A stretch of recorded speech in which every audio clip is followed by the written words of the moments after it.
So this is a super rare fig tree, and we definitely want to make more of these fig trees available, because if you ever taste this fig, there's very few other figs that compare. It's really, really good. And the best part, here in South Florida, this fig actually can produce and grow quite well.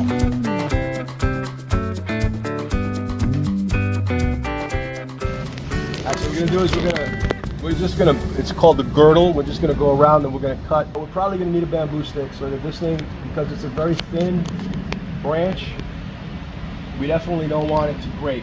Because what's happening here is that all along this branch, from the top of the leaves, they're working as solar panels, and they're going to collect sun's energy, and they're going to send that sun's energy down to here, and it's going to create right there underneath this cut is where the carbohydrates are going to all kind of congregate there, and that's going to force it to create the roots. Then we want to go ahead, we want to separate it.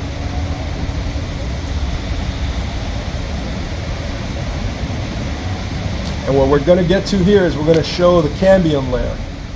And we're down to that layer here, all this yellow. Now this is really important. If you don't do this, and I just do the air layer without doing the next step, it's just going to heal over, and nothing's going to happen. You have to scrape.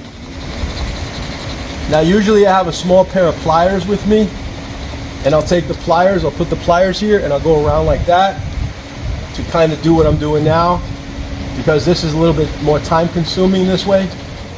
And again, you got to be real careful because you don't want to break the branch.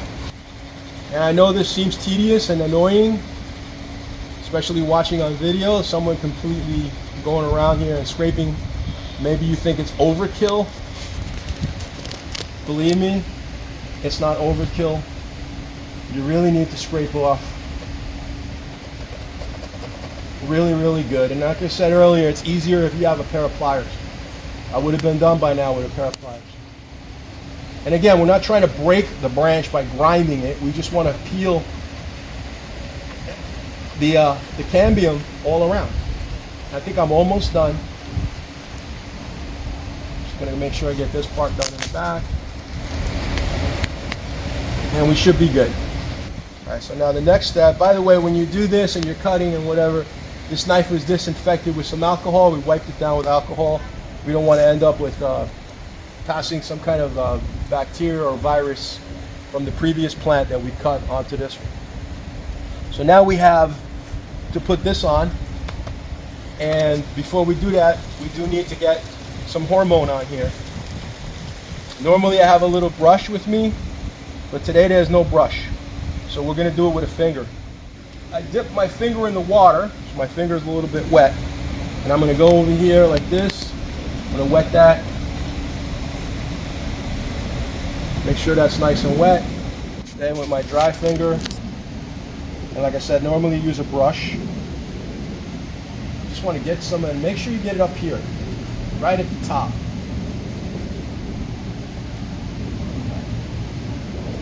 Now some people don't bother to use hormone and it works, but I think it speeds up the process. All right, so when we put the sphagnum in here, it's important to note that you're going to grab the sphagnum, you're going to squeeze a good amount of water out of it. You don't want it to be dripping wet. You just want it to be moist, very moist. You'll notice I'm wearing gloves. The reason that it's recommended to wear gloves is because there could be the possibility that you may have an allergy, or it's possible that there may be some biological,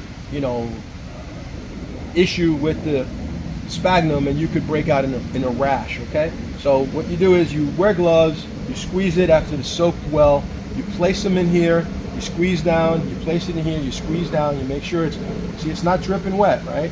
It's not dripping wet, it's nice and moist. And then this is placed, as you saw earlier, over the air layer, okay? So that's what you would do here. You got plenty of hormone on there, it's nice and moist. The roots are going to develop right there. In about 45 days, this thing should be well rooted. Now we've got to put this on. Now you don't have to use this.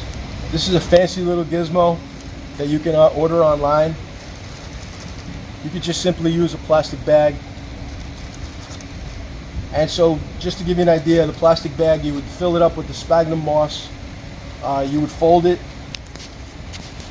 You would fold it full of sphagnum moss. This is a big bag, so you might want to fold it again. And then now the whole thing is full of sphagnum moss, and then you're going to wrap it around, okay? But before you wrap it around, you make a cut.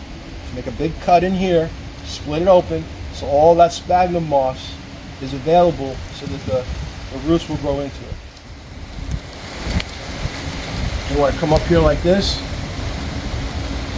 And this is important that you clip that on good and it's secure, because you don't want it to slip, because then if it starts slipping as it begins to develop roots, you're going to damage the roots. So that's good, right? That's all set. Now, the only one problem is this is good and bad, because it's good because I can monitor the results by looking through and seeing my roots as they develop. But it's bad because in full sun, the roots are going to have a hard time. They don't like that. They want to be in the shade. They want actually darkness for the roots.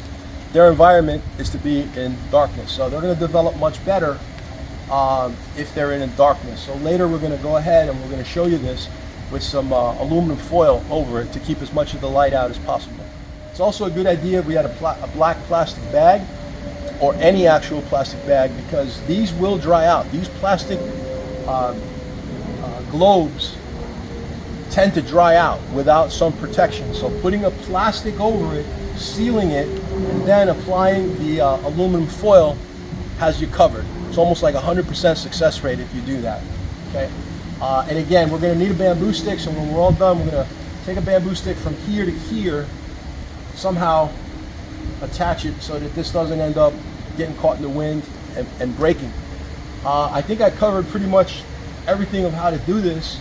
I don't think I forgot anything. If I did, make a comment. We're going to take a stick and we're going to do this.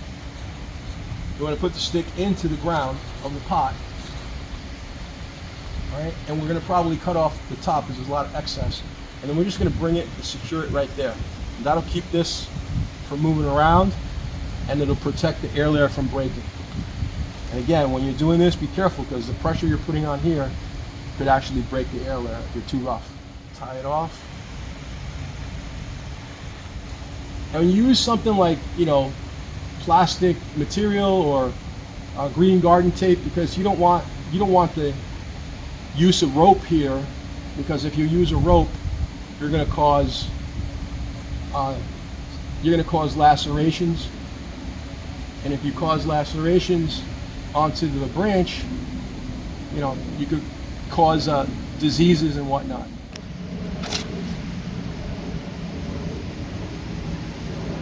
Now we can tie it up. And again, it doesn't have to be super tight, it just has to be secure enough to keep the wind from snapping your hard work. If I really wanted to be cautious, I'd probably do that, because I don't want this to bend. So we'll do another one.